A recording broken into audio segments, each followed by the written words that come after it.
For as long as scientists have been recording the Earth's pulse, it has remained at approximately 7.8 cycles per second. This was a constant fixed number until 1986 into 1987. It rapidly began increasing to about 9 cycles per second in 1996. So in one decade, it increased by about 2 cycles per second. By 2012, this pulse will be right around 13 cycles per second, just as the Fibonacci theory indicates. What does this mean for humanity? Just as cymatics has shown that higher frequencies result in more complex patterns, we are now experiencing the beginning of a major shift in both physical and spiritual vibration. It's difficult to understand what exactly will happen to our physical bodies, but ancient scriptures, pagan and monotheistic religions, mystery schools, and secret fraternal orders have all given indications as to what this experience will be like.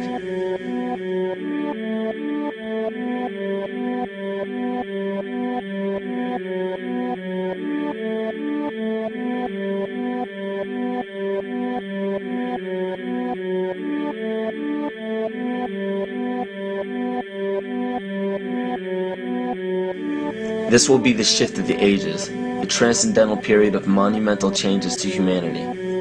Those unprepared for this transition will likely not be able to cope with the rapid changes in the psyche. The only way to prepare for what is to come is what we have sought after for our entire lives: truth. Not the truth about governments, commerce, religions, terrorism, or anything external, but the truth within ourselves, within our psyche and our shadow self. Especially in Western cultures, we are taught that being normal means only being happy and never sad, only loving and never angry, only forgiving and never jealous. This sounds plausible, but it is not. We are not meant to repress any negative emotions because it causes imbalance. To conquer our emotions, we must embrace them, not fight them. We must acknowledge them and allow them to serve their purpose as we learn from them. The ancient Essene culture left teachings dating back about 6,000 years. They taught that our relationships with one another, with the universe, and with situations and events are mirrors of the parts of our psyche that need to be cleansed.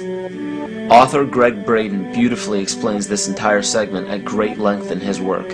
His hard work and understanding of these subjects contributed largely to the marriage between science and spirituality.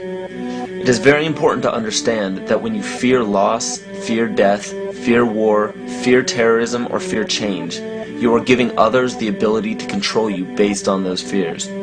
When you fight against poverty or against racism, when you fight for relationships or for freedom, you are outwardly attempting to repress that which has been placed before you to conquer inwardly. These situations are mirrors of our fears. This is why it is important to love and only love. Love those who stand with you, but especially those who stand against you. Don't look at your fears as a threat. Rather understand that this material world is only a physical manifestation of either the love or fear in your consciousness. It's as plain as day. All you need to conquer in your life is in your face. If you want to understand what your true inner fears are, analyze your ambitions and your inhibitions. Everything explained here about the esoteric agenda of the elite few at the very top is nothing to fear. They have been at work for thousands of years behind the scenes to manipulate humanity, and it has worked. Until now. It's very easy for any system of thought, religious or otherwise, that comes along. It's very easy to play on that, to play on our insecurities, to assure us all is well, we'll all be taken care of. We lap that up. So don't blame religion. Blame our own insecurities, which has allowed religion to flourish, and which has allowed so many systems of thought that are disempowering to flourish throughout human history. That's why we can't get out of it.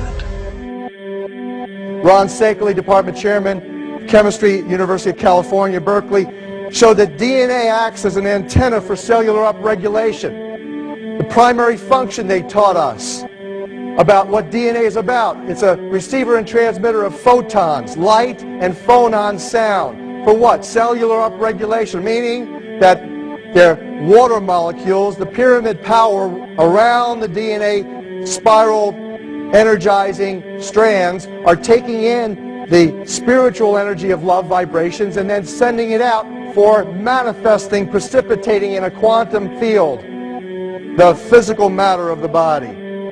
These are hertz, frequencies, or cycles per second that the musicians can retune their instruments to play and experiment with. Why? Again, these are the Creator's musical scale, the original solfeggio, buried for 3,000 years in the Bible.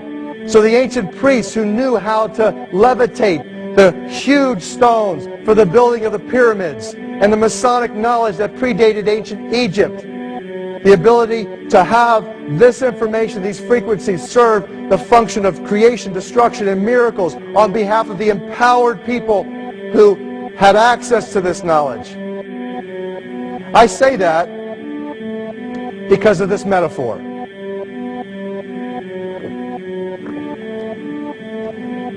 This is the difference between the power of our Creator and anything else, particularly evil. That you can go into a pitch black room full of evil, full of darkness, and light a little candle, and instantly that darkness flees. But you can't do the opposite. You can't go into a well-lit room full of truth and wisdom and righteousness and joy and health and harmony with the universal power. You can't take any amount of darkness and go into that well-lit room and have any effect whatsoever. That is the metaphor which I frequently think of when I think that I'm not empowered. It is the greatest lesson for me, and I think for everybody else, to know that we're on the winning side and that we win in the end. As you are watching this, understand that it is not a fight to be fought. It is not a war to be waged. No gun rights have to be exercised. Not a finger has to be lifted. Most people wonder how one person can make a difference. They ask that if all this is so simple and this information is available, why hasn't someone else conquered their fears and changed the world for everyone else? This is the most difficult and beautiful conundrum to our lives. Your reality affects you and only you. Your curiosity has led you to this genre of information to serve a very specific purpose in your life. To understand visually how the universe is truly a hologram, a math professor at Yale University developed the formula that is plugged into a computer program. Named after him, the Mandelbrot set shows a seemingly disorganized pattern.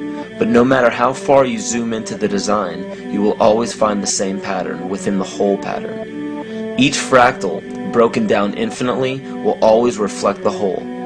When one fractal changes its pattern, the sum total of the whole pattern changes along with it. This exemplifies that the whole world does not need to be awoken. There is no race to inform the 6 billion people on this planet of this message.